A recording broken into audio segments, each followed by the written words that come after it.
So I got a cool new shirt. Obviously, it's referencing the 2007 AFC Championship where the Colts defeated the Patriots on a Marlon Jackson interception. About the only notable thing he did in his career, but still, I mean, that was the Super Bowl for the Colts. Anyways, on to the main topic. So this is a new series called Drake's Hot Takes. It's got a nice little name to it. Basically, I'm going to defend hot takes and sort of pose them. Some I don't 100% believe, but I believe there's validity. And also, I just believe no debate should be unanimous because that then just assumes that everyone should believe that, while by arguing a point you are strengthening that argument against outside opinions. So I think it's important to have dialogue. So I'm going to kind of just be sometimes reaching at straws, but that's the point, because it should be able to be defended against if it's not a good argument.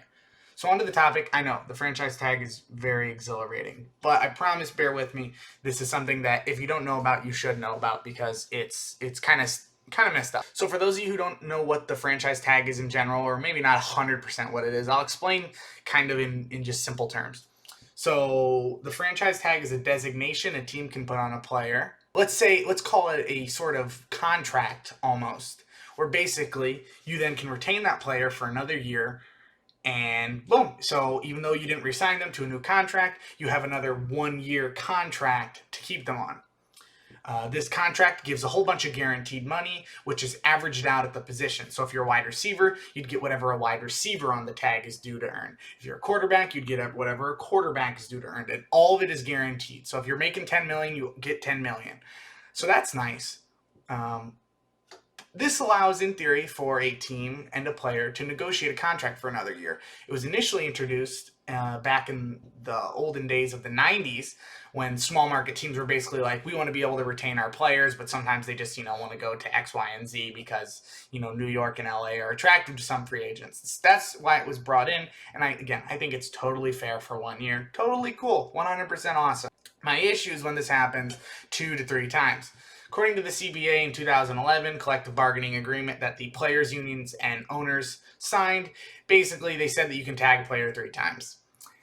If you can't negotiate a contract after having a player on the last year of his contract when he's open to negotiate and the franchise tag, you just shouldn't be able to sign that player. I'm sorry. If it takes 2 years for you to sign him, you're probably just not going to sign him. Or if you sign them, then you're going to be overpaying on them because contracts only go up.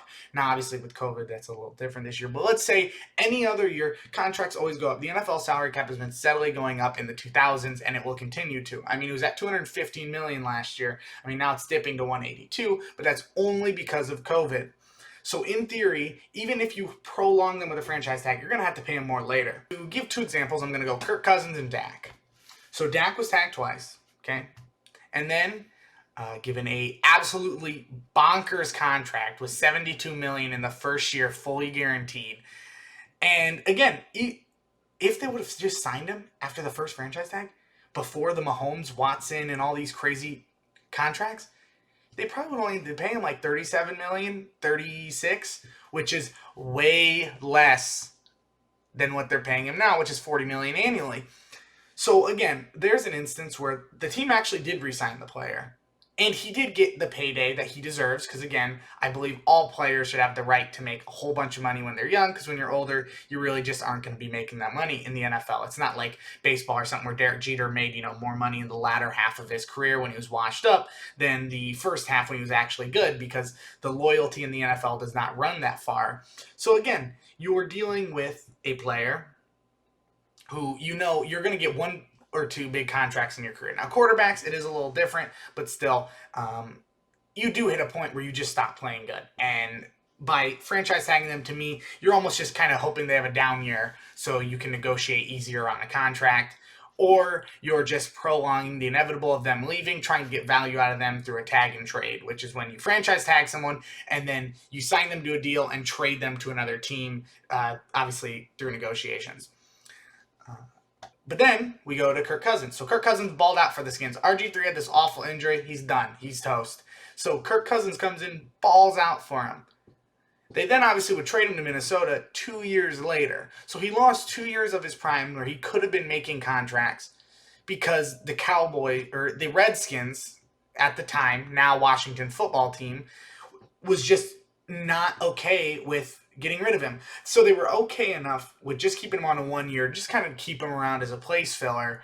But then we'll get rid of you now because it's convenient for us. To me, it gives the owners too much power. Now I know that the players and owners, neither party should have too much power, or we'll have the NBA if the players have too much power, or we'll have like the 1970s NFL if the owners have all the power.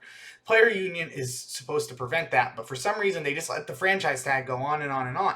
That's my issue. The longevity of the tags. Not even the tags itself. I think tagging a player is a smart thing. Again, player can get 10 million fully guaranteed, so they have a nice little nest egg, and then you're trying to sign them. I think that's awesome.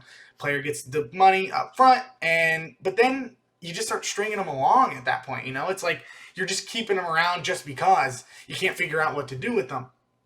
And it's not the player's fault that you can't figure out what to do with them. Now, don't get me wrong, sometimes players struggle to make contract negotiations because they want more than the owners. But to me, then that's okay. We fundamentally disagree.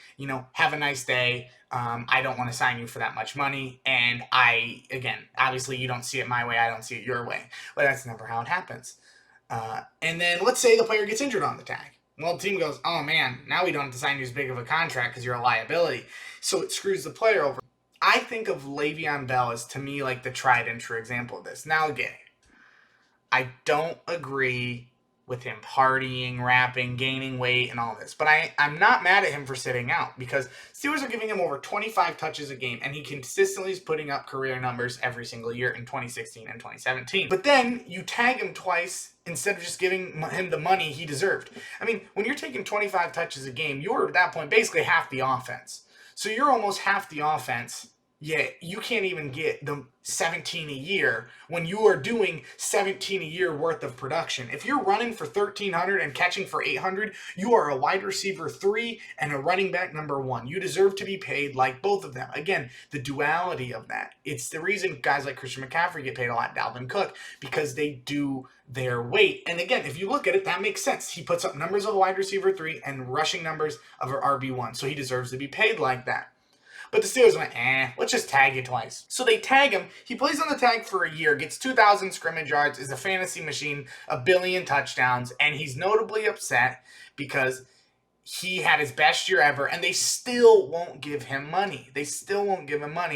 And then we played him the villain because these ultra billionaires got their way like they always do. Again, I'm not so much against the singular tag as much I am the multi-year crap, because then it gets into territory, I feel, if the rich get rich and the poor get poor, and obviously no one in the NFL is poor, but still, the expression still stands. The owners have all the power in that scenario, and the players have little to none because there's nothing they can do except sit out. I feel like the players have everything to lose and the owners have almost nothing, and I feel that the multi-year tag is ridiculous and has no place in the current NFL. So there's the video. Let me know what you think. I'm really excited for the series. I already have 3 videos wrote for this because I just think it's hilarious and an awesome thing to do. But be sure to leave a comment down below on what you think of the franchise tag. I mean, I see it going both ways, and be sure to like, comment, and subscribe, and I will see you guys next time. So see ya.